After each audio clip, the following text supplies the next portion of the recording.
Good evening, everyone. My name is Claudia Stokes, and I am a professor in the English department here at Trinity University.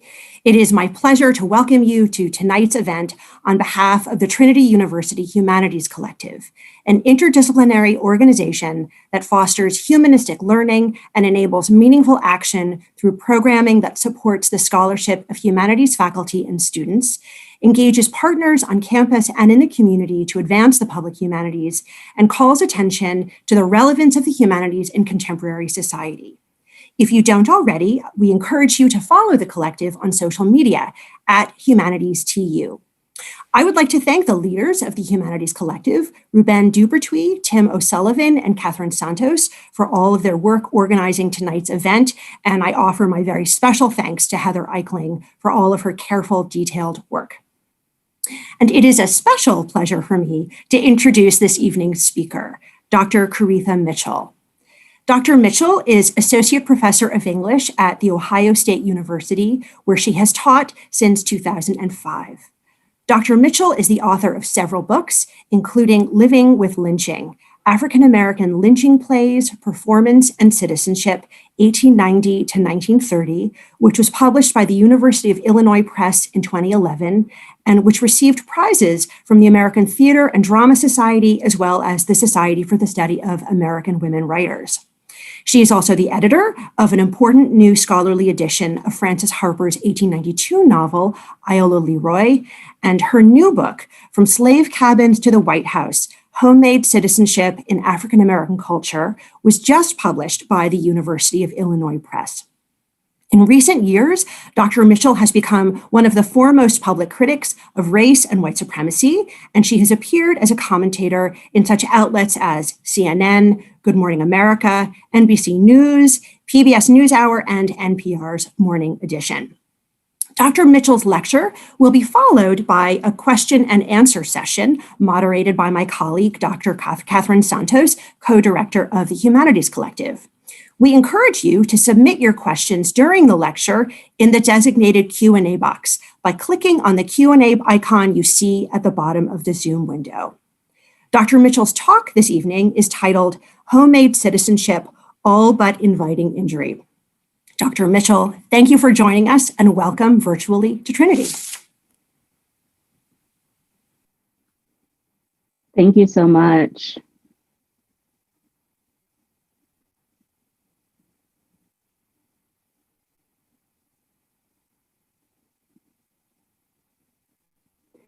I want to begin with a land acknowledgement.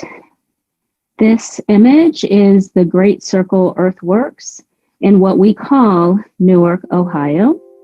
And the photo credit goes to Ohio State University's American Indian Studies program. And I share this with you, but I hope that you'll mostly listen to what I have to say. I want to begin by acknowledging that I come to you from the unceded traditional lands of sovereign nations, the Shawnee, the Miami, the Lenape, the Wyandot. I acknowledge these sovereign peoples as the past, present, and future caretakers of these lands. Indigenous peoples and indigenous cultures have not disappeared, and despite relentless violence, including violent dispossession, the people who cultivated these lands with care and reverence continue to model life-giving practices while facing forces driven by greed and perfectly comfortable with destruction. The water protectors are just one example. In 1619, long after Native peoples were on these lands, a pirate ship traded 20 and odd Negroes to the financially struggling British colony of Virginia. 2019 marked 400 years since that fateful exchange. And today I acknowledge that the descendants of those 20 and odd Negroes are still working to make the United States live up to its claim of being a democracy. I acknowledge, too, how African Americans' assertions of U.S. citizenship translate into participation in settler colonialism. I make these acknowledgments because U.S. education so often encourages an erasure of these truths, an erasure that is always violent, no matter how religiously we look away from the blood on our own hands. May we all consider the many ways that each of us can make every space we enter less hostile for more people. May we all consider the many ways that each of us can make every space we enter less hostile for more people. Thank you so much for joining me for Homemade Citizenship, all but inviting injury. As you know from the introduction, my name is Koritha Mitchell, and I use she, her pronouns. You can follow me on Twitter at Prof. Cori, and you can find out all kinds of information about me at korithamitchell.com. I am so grateful to be able to share these ideas with you tonight, and special thanks goes to Heather Eichling for making this possible. We actually started this journey back in January, and of course, all kinds of unforeseen things have happened so that I couldn't be in San Antonio in April, but instead we're doing this now in September. But I'm just so grateful that all of the people involved stuck it out and, just were so committed to making sure that we could have this time to engage these ideas.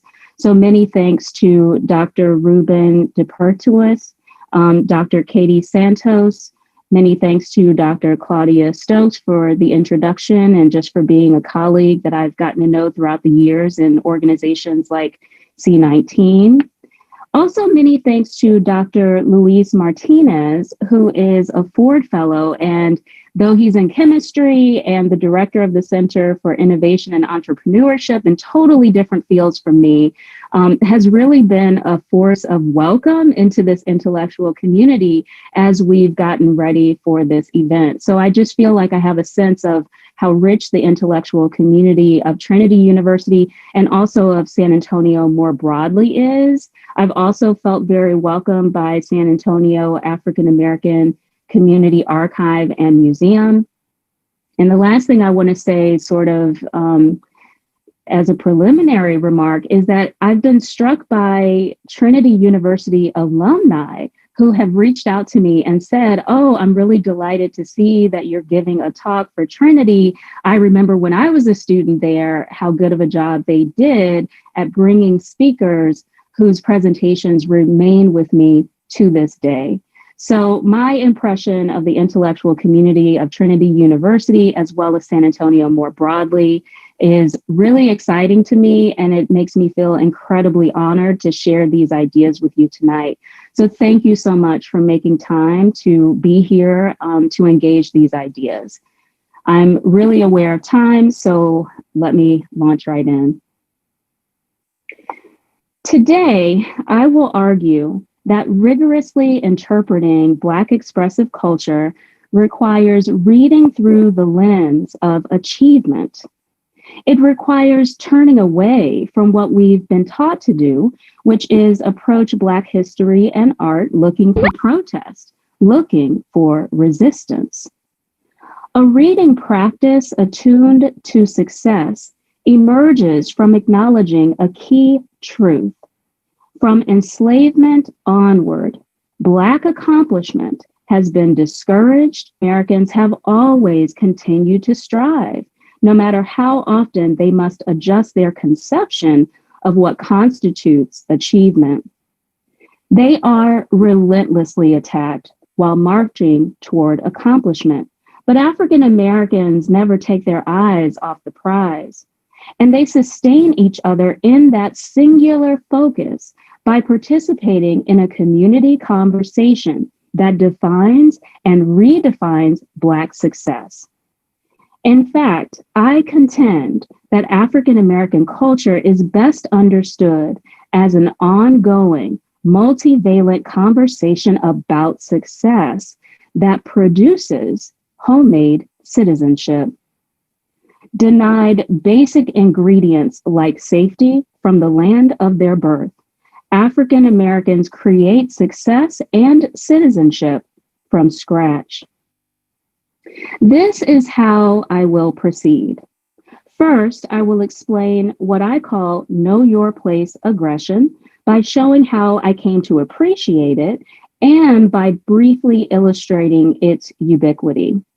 Then, because I believe recognition of know your place aggression encourages a reading practice attuned to achievement, I will demonstrate what this reading practice yields when applied to a canonical text by an African American woman. A fierce orientation toward success shapes Black cultural practices, but this fact has been overlooked because most Americans refuse to acknowledge what actually structures experience in the United States. That structuring mechanism is what I call know your place aggression. I define know your place aggression as the flexible, dynamic array of forces that answer the achievements of marginalized groups such that their success brings aggression as often as praise.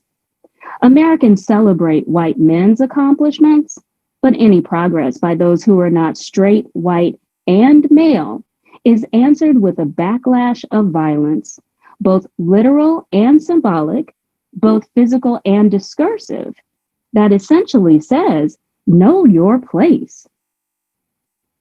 I learned that certain people's success inspires hostility and that African Americans have long understood this pattern by writing my first book, Living with Lynching. Black author plays about lynching show that mobs most often targeted Black men, not because they were criminals, but because they were successful heads of household in traditional nuclear families. Black men of achievement were the ones who had forgotten their proper place in American society, so their deaths served as a warning to survivors. Know your place. Black authored lynching plays spotlight stable African American families and show how mobs attack their success while insisting it never existed. Insisting, in fact, that Black communities are full of criminals, specifically Black rapists who target white women. Casting African Americans, regardless of their behavior, as rapacious, sexually irresponsible, or uninterested in domestic stability amounts to discursive violence. And whether it is physical or discursive, violence has one purpose: to mark who belongs and who does not. Violence is a way of reminding targets of their proper place, a way of insisting that certain people should not feel secure in claiming space and resources. In other words, violence is a performance of the denial of citizenship, an active rejection of the idea that one belongs.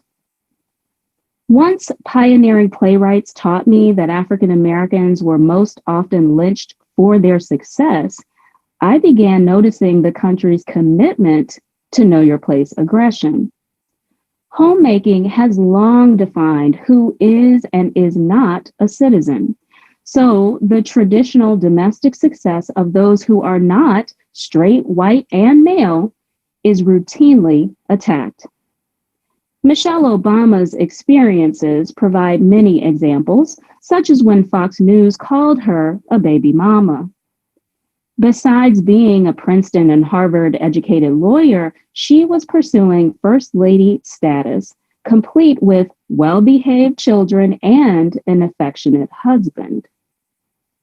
To call her a baby mama is to associate her with a caricature of an uneducated woman of a lower socioeconomic class and with a domestic image that does not involve being publicly claimed by a man of stature.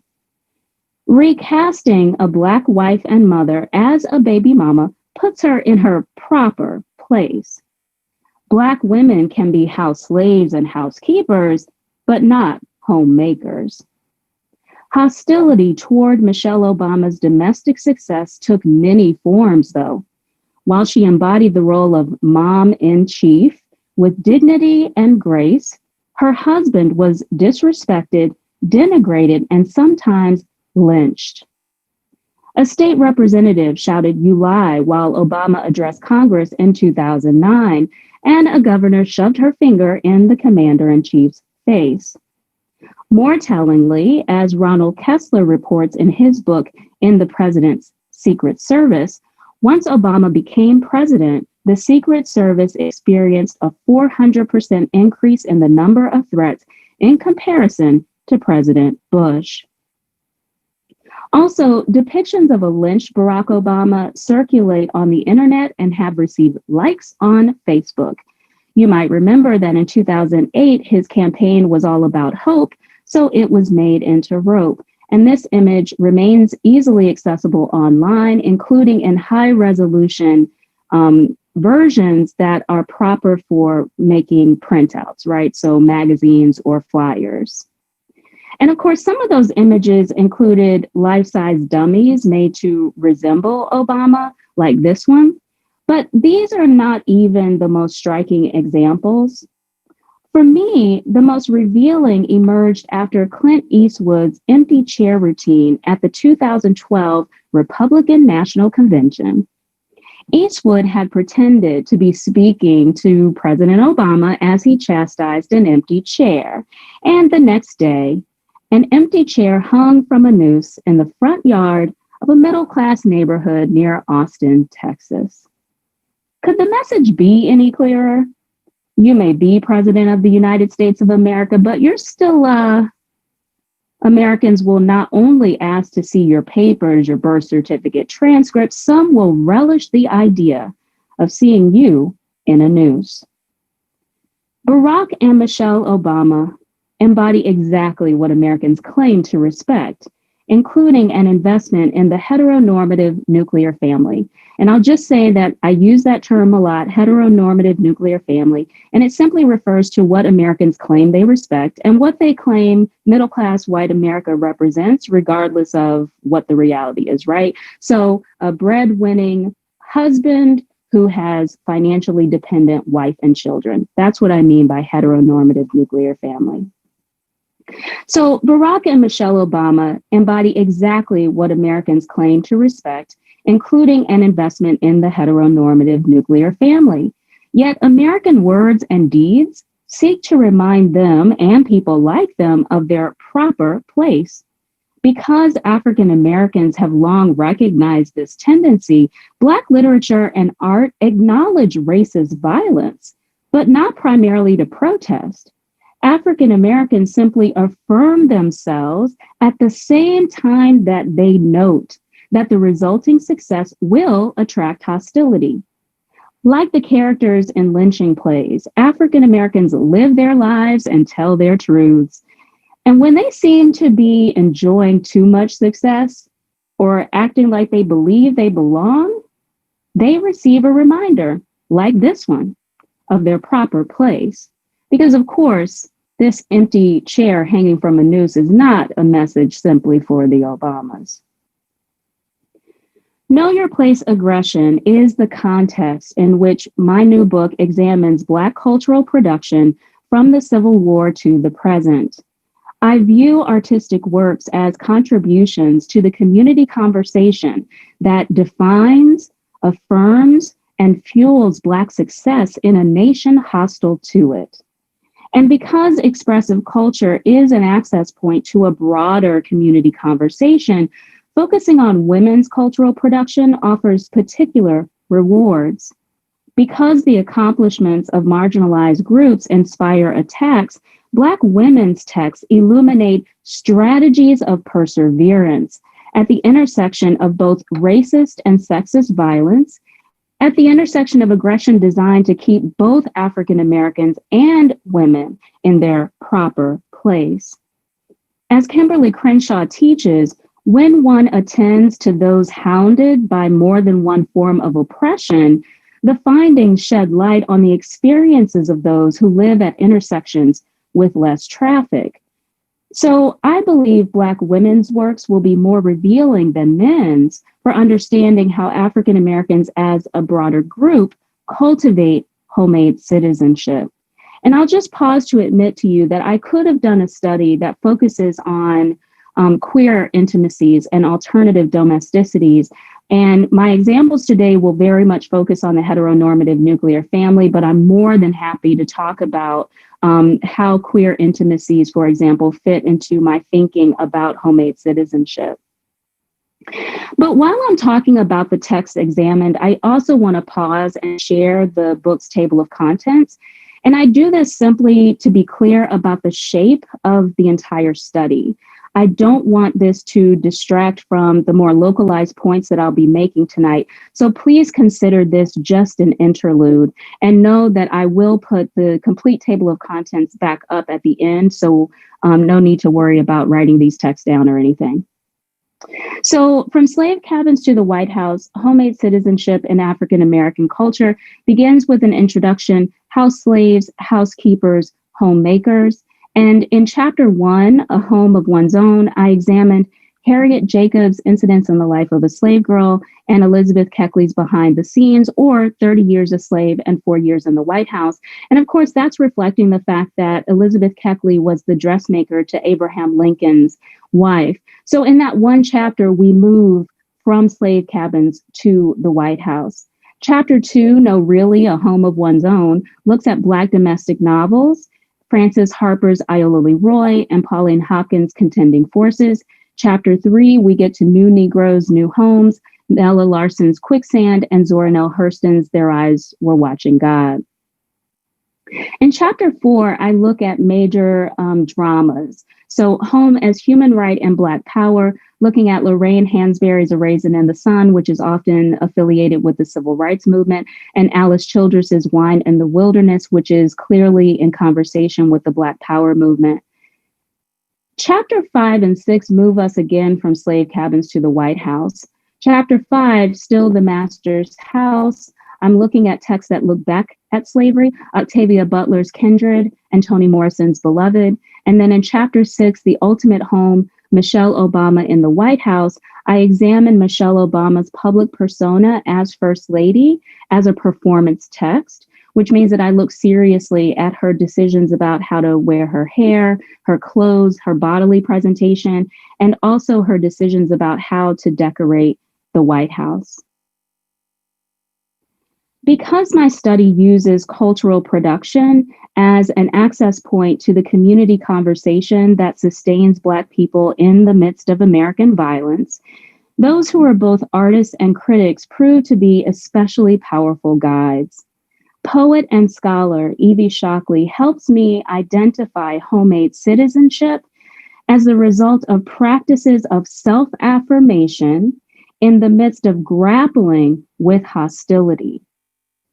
Her description of academia applies much more broadly. I am neither homeless nor at home in the academy.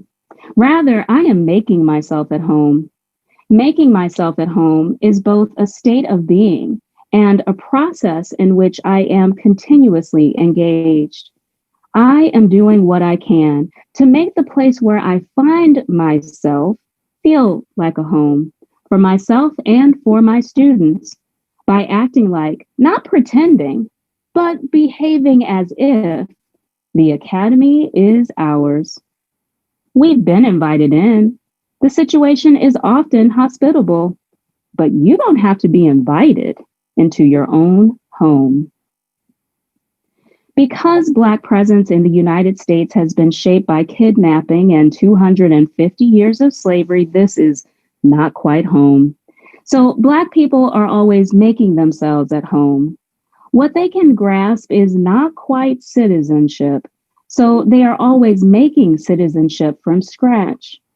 In my study then, making oneself at home means pursuing success while acknowledging that one does so in an environment that answers one's achievements with violence.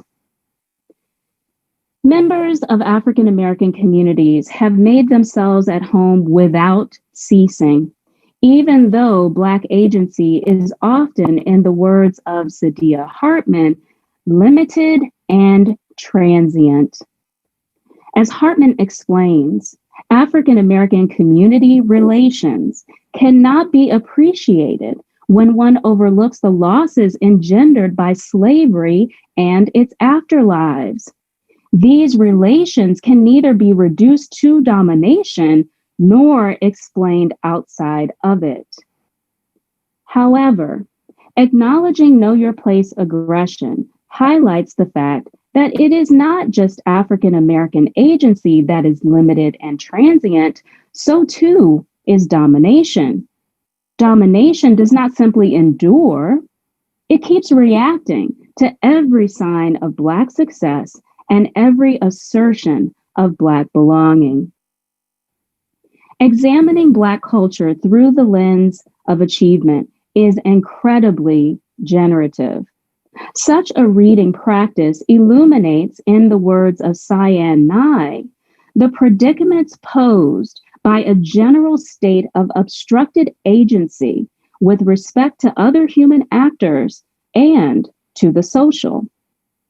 Understanding how routinely Black success inspires aggression from the nation it helped build allows readers to appreciate the perseverance of Black communities. African Americans grapple with what Nye calls obstructed agency, in that their ability to overcome obstacles and meet or exceed standards brings violence as often as praise. And what I want us to understand is that they pursue success very well knowing that.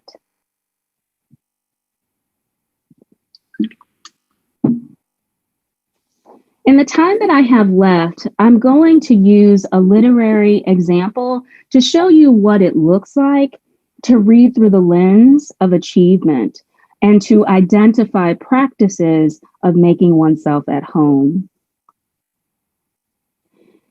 Harriet Jacobs' Incidence in the Life of a Slave Girl is a novelized autobiography in which the author presents herself as Linda Brent, and these are among its concluding words. Reader, my story ends with freedom, not in the usual way with marriage. I and my children are now free. However, the dream of my life is not yet realized. I do not sit with my children in a home of my own. I still long for a hearthstone of my own, however humble. I wish it for my children's sake far more than for mine. As she both maximizes and challenges the conventions of sentimental romance, Jacobs defines success more in terms of freedom than marriage. However, freedom is not truly satisfying without a home of her own. It is therefore revealing to examine the text for its drive toward achievement and for how often Linda defines accomplishment in relation to home building. Though the concluding passage downplays her individual domestic desire by emphasizing her children, the narrative focus on domesticity exposes how relentlessly Linda defines, redefines, and pursues success while taking note of white violence. Jacobs frames Linda's life story by highlighting know your place aggression, noting that white Americans are aware that the enslaved succeed in maintaining dignity. So they deliberately try to brutalize that dignity out of them. When Linda's father dies when she's around 6 or 7 years old, rather than allowing her to be with her family, she is ordered to go for flowers that my mistress's house might be decorated for an evening party. I spent the day gathering flowers and weaving them into festoons while the dead body of my father was lying within a mile of me. The narrative pinpoints why slaveholders make these demands. He was merely a piece of property. Moreover, They thought he had spoiled his children by teaching them to feel that they were human beings. As narrator, Linda records evidence of Black self-affirmation no less than she identifies reactionary white aggression. This dual tracking leads Linda to recognize the hierarchy of home building, whereby all Black households are vulnerable. But those based on blood are sometimes tolerated, while those based on choice are always attacked. When it becomes clear that Dr. Flint will prevent her from marrying a free Black man of her choice, she bids her beau farewell. She confesses, "Hard as it was to bring my feelings to it, I earnestly entreated him not to come back. I advised him to go to the free states. He left me, still hoping the day would come when I could be bought. With me, the lamp of hope had gone out. The dream of my girlhood was over." When Linda encourages her beau to forget her, she expresses love and affection that white supremacy worked to prevent and attacked when it couldn't prevent it. Linda does not give up on making herself at home, though. She must simply do so under circumstances she does not choose. She reports, "I still had my good grandmother and my affectionate brother. When my brother put his arms round my neck and looked into my eyes as if to read there the troubles I dared not tell, I felt that I still had something to love." Even as Linda notes the victory of maintaining and nurturing these bonds, she acknowledges that this modest success would only inspire aggression. If Dr. Flint had known how we loved each other, I think he would have exulted in separating us. As Linda cultivates that which American society would prevent her from enjoying, it is clear that defining and redefining success is an activity that the enslaved take seriously. Because white supremacy so jealously guards intimacies and homes based on romantic love, Linda embraces a domesticity like that of her grandmother, whom she calls Aunt Martha. That is, she embraces a domesticity that does not include a partner of her own choosing. Therefore, when the narrative concludes with Linda emphasizing her children's domestic desires more than her own, it gestures toward a defeat Linda suffered in slavery. Any success she creates after sending her beau away must be fashioned not only from meager resources, but also out of the remnants of crushed dreams. After all, she does not completely choose the father of her children, nor does she actually choose to have children at all. Her predicament therefore highlights the poignancy of Anna Julia Cooper's 1893 pronouncement about the deepest desires of enslaved women. Cooper explains, "The painful, patient, and silent toil of mothers to gain a fee simple titled to the bodies of their daughters, the despairing fight as of an entrapped tigress to keep hallowed their own persons, would furnish material for epics." Jacob's narrative and the transformation Linda's homemaking desires undergo highlights the importance of the order in which Cooper lists Black women's struggles. Working to claim a title on her daughter's body becomes the preoccupation because it is likely the realm of most possibility. Her daughter's very existence is so often the result of not being able to dictate what happens to her own body. So shielding her daughter from a similar plight feels more urgent and more hopeful. Linda's experience has followed this pattern, so it anticipates Cooper's 1893 description of the painful epics in which enslaved women are forced to become heroines. In this light, the story Incidence relates about an unnamed enslaved woman proves significant. When her mistress prepares to marry and offers to free the family because she expects to have less control of the plantation, the enslaved woman declines. Linda says she had not been surprised by this response because I had often seen them in their comfortable home and thought that the whole town did not contain a happier family. They decline freedom because the mistress had always been their best friend, and they could not be so happy anywhere as with her.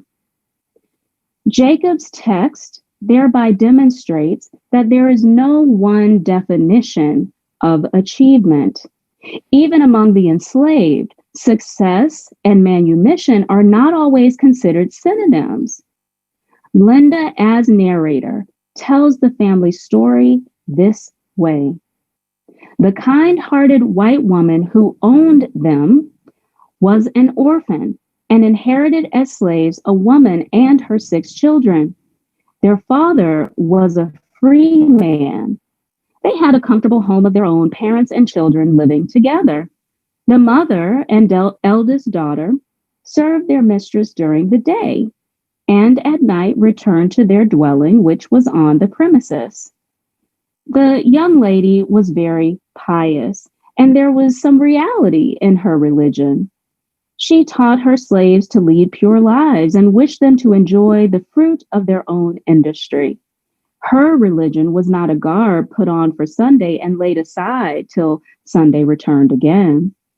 The eldest daughter of the slave mother was promised in marriage to a free man.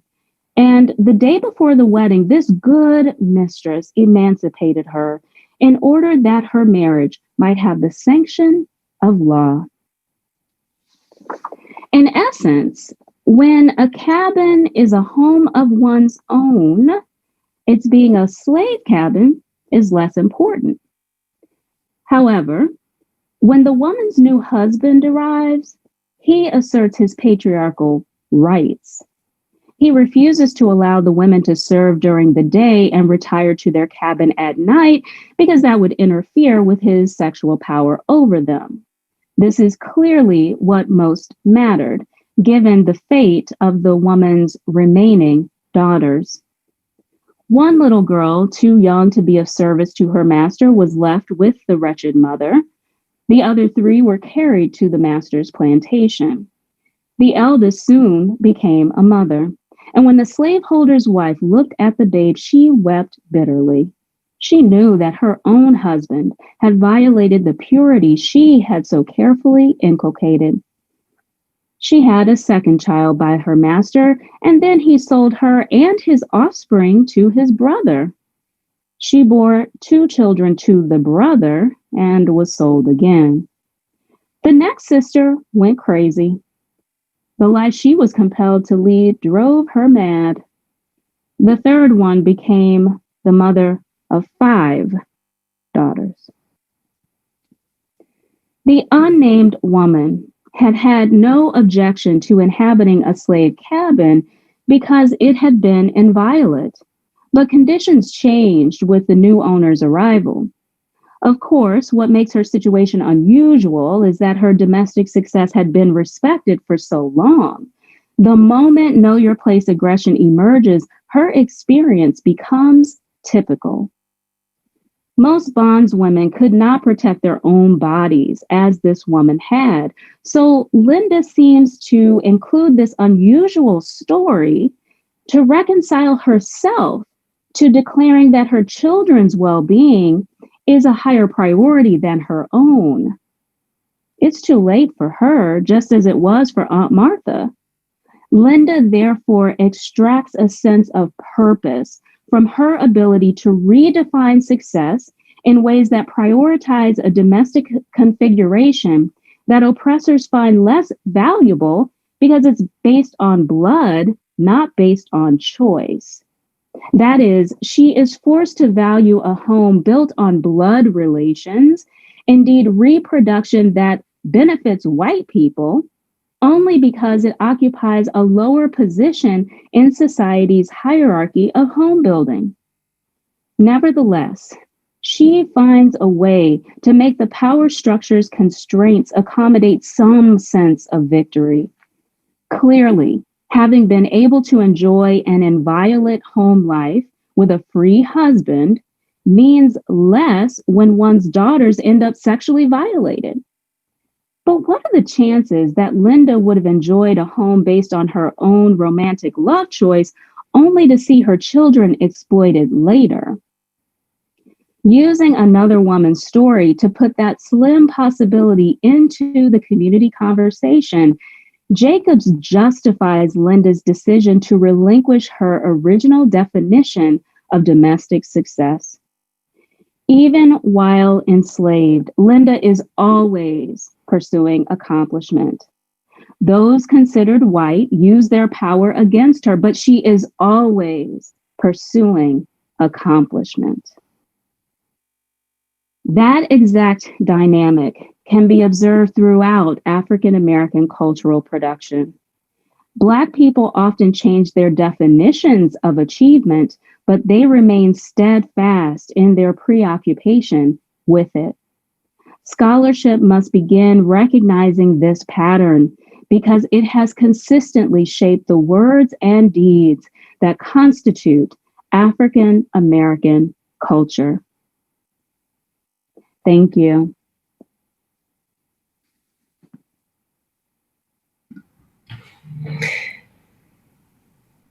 Thank you so much, Dr. Mitchell, for that really fantastic lecture. We have time for questions and answers. So if you have not yet submitted a question in the webinar Q&A box, please feel free to do so. I'd like to begin with the first question that we received, which is a question about queer intimacy. And the person in the audience asks, how does queer intimacy link to homemade citizenship? Excellent. Yeah, that's a really important question for me in so many ways. What I'm most invested in this study is the way that these canonical texts by African American women seem to privilege heteronormative nuclear families. And what I have learned by paying attention to the choices they're making is that they are invested in having us appreciate the violence that comes our way because we are succeeding, because we are conforming. So often we understand the violence against LGBT people because we understand that being targeted for not conforming in some way is what this country is all about. We have gotten less well-versed, I think, in recognizing the extent to which conforming and succeeding in the ways the country claims to respect, those are actually equally, that will equally get you targeted. And these canonical works are invested in showing us that. They're invested in showing the violence that is built into US citizenship because they want us to see that US citizenship is recognized not based on behavior at all, but based on demographic. That you have these heteronormative nuclear families that are Black and brown, but the country over and over again makes sure that Black and brown families are completely missing from the nation's family portrait. And so I think that that's the reason why canonical works by Black women so often privilege the heteronormative nuclear family, because they want to expose the violence there. And I guess the last thing I'll say about that is the reason why this question of queer intimacies is so important to me is because what I understand so clearly is that so many African Americans understand that, having a heteronormative nuclear family doesn't make you more worthy of belonging. And being straight doesn't make you more worthy of belonging. But this country lies and says it does. And so these canonical texts are really interested in exposing the violence of that lie. Thank you so much. And, I was reading your introduction earlier this afternoon as I saw news coming in about President Trump's remarks today in response to the 1619 Project in establishing a 1776 commission. And I was struck in hearing you invoke the year 1619 in your opening remarks and land acknowledgement in combination with what you've just said and what you write about in your introduction about the nuclear family, because the president invoked that very idea as the kind of foundation of what it means to be an American. And he says about the Smithsonian Institution that the document alleged the concepts such as hard work, rational thinking, the nuclear family, and belief in God were not values that unite all Americans, but were instead aspects of whiteness. So I'm wondering what you think about this move, which feels like an act of know your place aggression directed at the Black journalists who created the 1619 Project, but is really invoking a lot of the rhetoric that you are analyzing in your project. Okay, I don't think I followed that. So you're telling me that Trump said that this was whiteness? So I'm sorry to have not framed that clearly. He was saying that the Smithsonian Institution was saying that these were aspects associated with whiteness, but that these ideals are for everyone. I apologize. I don't know what Trump said, so I think I'm not picking up on what is coming from him versus what's coming from the Smithsonian. Sure. We can move on from there. Just an observation that I was making in response to hearing really the resonances of your project in our moment. I'm going to move on to questions that are coming in from the audience. So thank you. Sorry, I couldn't follow you, hon. No, not your fault at all.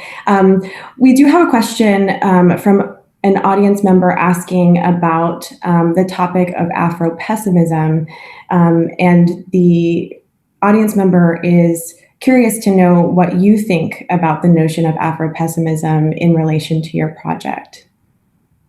Ooh, should I stop sharing my screen? Will that help somehow? Or not really? Okay, Afropessimism. Afropessimism is something I address in the introduction because it is an important intellectual configuration, I'll call it. There are so many different kinds of projects that people associate with Afropessimism, and sometimes the authors of those projects don't necessarily take the label on themselves. So I acknowledge that it is a really capacious term. But what I say is that the gesture that I'm calling Afropessimism is important to the work that I'm doing, in that it grants too much credit to white supremacy. So what I'm interested in is, moves like putting Black being under erasure as an Afro-pessimist move that's trying to think about how continental philosophy, for example, basically erases Black being. And what I'm interested in doing in this project is saying, okay, it's absolutely the case that anti-Blackness, saturates our society. As Christina Sharp puts it, anti-Blackness is the weather. And what I'm interested in doing is saying, absolutely, I see that anti-Blackness is the weather, but let's step back and recognize why it became the weather. It became the weather because of Black success. And so anti-Blackness jumps in to squash every bit of success that Black people have. And I mean small measures of success, right? Even the idea that you are human, holding on to the idea that you are human and not simply chattel, is a success that white supremacy does not leave unchecked. It springs into action. So part of what, I guess, kind of a nice, neat way for me to answer the question about Afropessimism is to say that I am invested in this project and having us grapple with the degree to which we speak in terms of anti-Blackness, but then we act as if Black people are the ones reacting. If it's anti-Blackness, then I'm primary. And it's white supremacy that is reacting. And so that to me is the gesture that Afropessimism, I haven't seen Afropessimism able to do. It doesn't make white supremacy quite as reactionary and secondary as white supremacy's reactionary nature shows it is. White supremacy knows it's not superior. It knows it's not dominant, and it springs into action every time it's reminded that it's not dominant. And to my mind, Afropessimism doesn't quite get us to that place. And that is what I'm hoping this project does for people. Thank you for the question. The next question that we have here is, how do passing narratives fit into the idea of homemade citizenship? Y'all are bringing it. Okay. Passing narratives. How do passing narratives fit into homemade citizenship? I mean, that's also such a broad question. I mean, when I think of passing narratives, well, okay, so one example,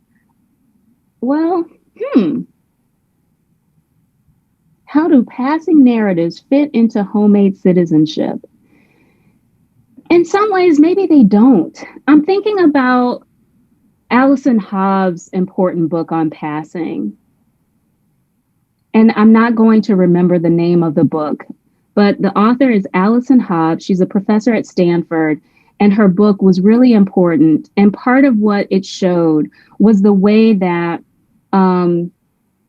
part of what passing does is highlight what Black people leave behind when they pass. So one of the ways that this comes into the study, okay, so let me correct myself. It does come into the study. One of the ways it comes into my study is through Iola Leroy, which I look at in chapter 2 by Frances Harper. And I would say that part of what Iola Leroy does, because Iola, the title character, is, she looks white. She doesn't know that she has African blood until her father passes away. And that's when they discovered that her mother had been his property. And so instantly, even though she looks white, she is instantly now chattel. And for the rest of the novel, basically spends the rest of the novel trying not to be raped, because once you supposedly have this Black blood, then you can be used in any way. And so part of what I think Iola Leroy does is she shows us this investment in not passing, because what she would give up by passing is much more important to her than what she would gain by operating as a white woman. So it's very clear to her that being white in the United States comes with incredible benefits that cannot be denied. But she is much more invested in connecting to her mother and staying connected to her people. And so passing would cut her off from that. And so that's why she turns down the first wedding proposal she has from Dr. Gresham, a Northern guy who's, supposedly good and liberal and all of those beautiful things. And she's just like, yeah, you don't even realize what you would be asking me to give up. So I guess it relates to Alison Hobbs' work because it makes so clear that passing and getting the benefits of whiteness requires you to lose something that Iola is not interested in losing, which is a connection to her mother and to her people and to working on behalf of her people. So that's one of the ways that passing comes up in the book. And I'm sure there are other examples, but I'm blanking right now. I'm thinking about, okay, let me let that go. This next question actually is both about the framing of the book as you were discussing it today, but also your last chapter on Michelle Obama. And the listener asks about how and if, or how does, or if it does, the transphobic rumors of Michelle Obama or about Michelle Obama being a man interact with ideas presented here in your work. Oh, that's good. That's so good. Okay. Listen. Okay, wait. Let me group my thoughts here because there's so much to say on this.